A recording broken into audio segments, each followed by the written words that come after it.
Olá, meus amigos, tudo bem? Eu sou Paulo Portinho. Hoje o tema quente, já há algum tempo, desde o finalzinho de fevereiro, o tema quente é a guerra na Ucrânia e na Rússia. A gente sempre fala de risco sistêmico, né? Que pode destruir o capitalismo, pode quebrar, ter uma quebradeira geral, a gente falou disso em 2008. Por que não está acontecendo isso agora? Por que a gente não está vendo uma destruição sistêmica no capitalismo? Porque, lembra, preço de bolsa é preço de fluxo de caixa futuro descontado. Então o cara não está preocupado com hoje, ele está preocupado com o futuro. Por que um futuro tão incerto não trouxe as bolsas, principalmente a bolsa americana, que é a principal, né, que está mais distante do processo lá na Europa, por que ela não desabou como desabou durante a época da Covid, ou principalmente como desabou com tantos circuit breakers na época da crise do subprime em 2008?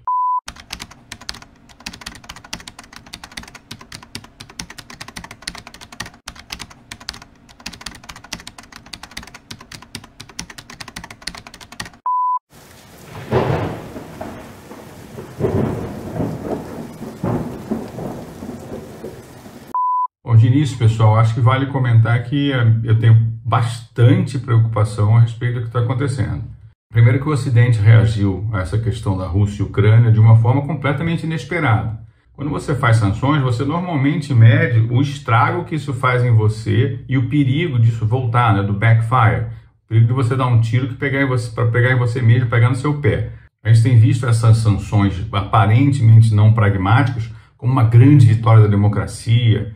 Só que o que a gente tem feito na prática, a gente criou algumas situações que são irreversíveis. Aí eu pergunto, o que uma situação irreversível poderia trazer de prejuízo para o capitalismo, né? De prejuízo para nós aqui no Ocidente? Quando você, por exemplo, congela as reservas dos russos, ainda que você volte atrás, acabou a guerra amanhã, você voltou atrás, nunca mais eles vão manter uma reserva em dólar, nunca mais eles vão manter uma reserva em algo que possa ser alcançado por um inimigo político deles. Então isso não tem a menor condição de voltar. Esses caras vão precisar se proteger, e não só eles, China, Índia, inclusive países pequenos, não sei se vocês sabem, mas Hungria e Polônia, por questões essencialmente do Congresso deles lá, eles aprovaram leis que não são moralmente aceitas pela União Europeia, eles tiveram sanções, né, propostas pelo Congresso Europeu. Se o nível de invasão, a questão contratual entre os países for sem limites, as pessoas deixam de acreditar em contrato. E a confiança nesse sistema de reservas internacionais acabou. Se você acabar a guerra amanhã, não volta mais. Outras questões também, por exemplo, quando você tira os bancos do sistema SWIFT e os bancos quebram no exterior, como aconteceu, o banco quebrou, não tem mais volta. Quando as pessoas que têm participação em empresas russas vendem essas participações, venderam, não tem mais volta. E normalmente, como o cara vende a qualquer preço, o preço desaba. Quando você abandona um país, ou quando você abandona projetos bilionários dentro de um país, ainda que depois volte, o cara pergunta, como é que eu vou confiar nisso? Né? Como é que eu vou confiar nesse processo? Quando empresas como Google e Apple, por exemplo, param de funcionar o Google Pay, Apple Pay lá, e talvez eles tenham feito isso por conta das sanções econômicas, não por voluntarismo, como é que você vai acreditar nisso? Né? Você nunca mais vai confiar que o seu celular vai pagar uma conta lá quando você está entrando no metrô. Essa ruptura é uma ruptura que a maior parte dela não tem volta. E existe uma parte também que é feita pelos próprios cidadãos, né, que estão boicotando Dostoiévski, boicotando cidadãos russos, quer dizer, demitindo cidadãos russos, acabando com o Strogonoff, quer dizer, essas coisas são sem volta. Por que o capitalismo ele não está reagindo como se fosse um risco sistêmico alastrado?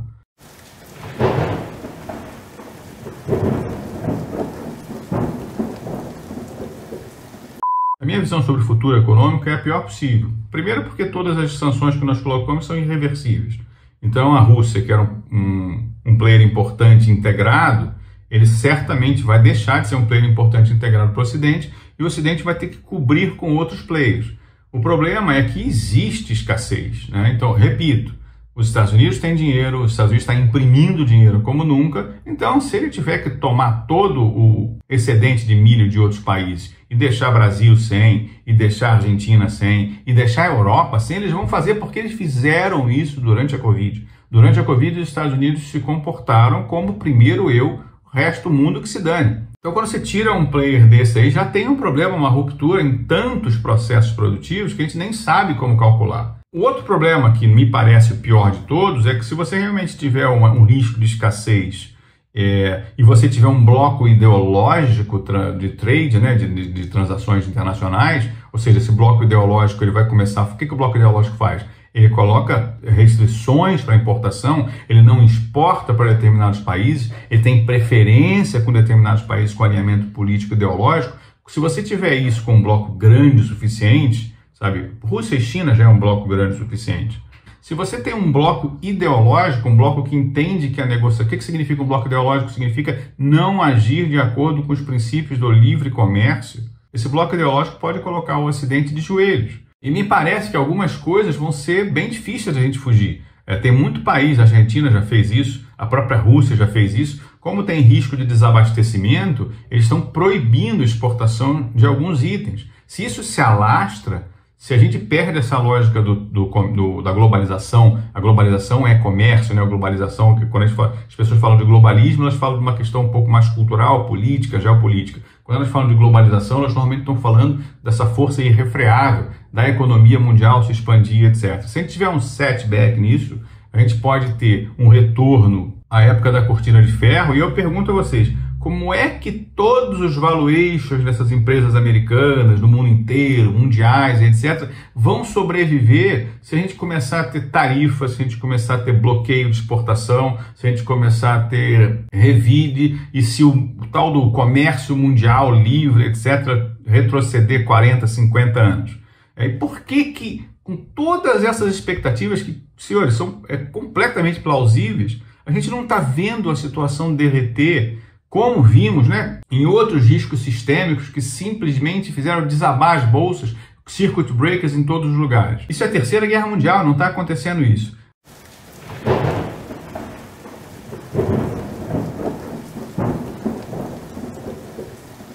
A minha visão, e ela é corroborada pelo que aconteceu quando o Federal Reserve soltou as notas lá da subida de juros deles, é que o capitalismo ele se tornou addicted, né? Se tornou viciado em verba pública.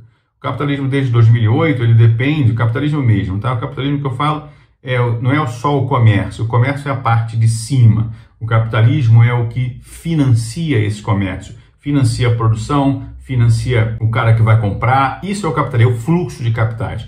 O sistema capitalista, ele acabou da forma como a gente conhece em 2005, 2006, quando a gente simplesmente espalhou lixo tóxico atômico pelo mundo durante a crise do subprime. Ali a gente criou um risco sistêmico que teria levado o capitalismo a sucumbir, mas se ele tivesse quebrado, ele voltaria mais forte. A gente decidiu que ele não vai quebrar. O que a gente fez? A gente começou a colocar dinheiro dentro dos bancos, dentro do sistema financeiro, do sistema de capitais, para as pessoas poderem captar, para poder ter investimento. Isso dura até hoje, né? O Federal Reserve ele saiu de menos de $1 trilhão de ativos para hoje 9 trilhões.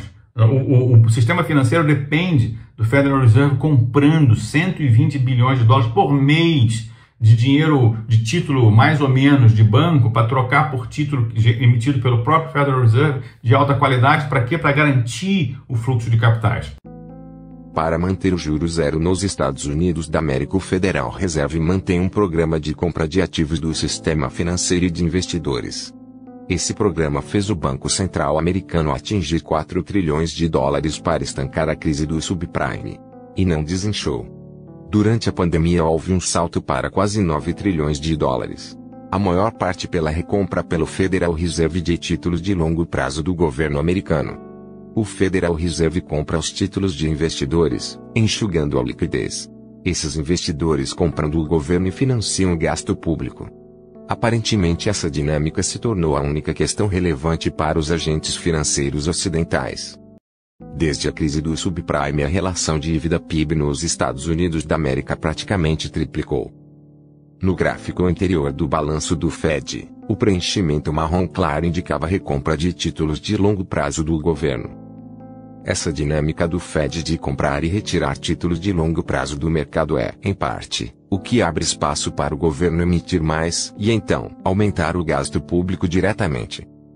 É uma forma do Fed financiar o gasto público indiretamente, pois a retirada dos títulos de longo prazo do mercado abre espaço e o governo vende novos títulos para investidores privados. O mais importante é se esse fluxo de heroína financeira, né, desse dinheiro público que tem deixado o capitalismo, que tem evitado que o capitalismo quebre, se esse fluxo vai continuar. Então, enquanto você tiver orçamentos públicos a serviço disso, como emissão irrefreada de dinheiro dentro do Federal Reserve no sistema financeiro, colocando dinheiro lá dentro, e o próximo passo é a emissão irrefreada de títulos para captação e gasto público.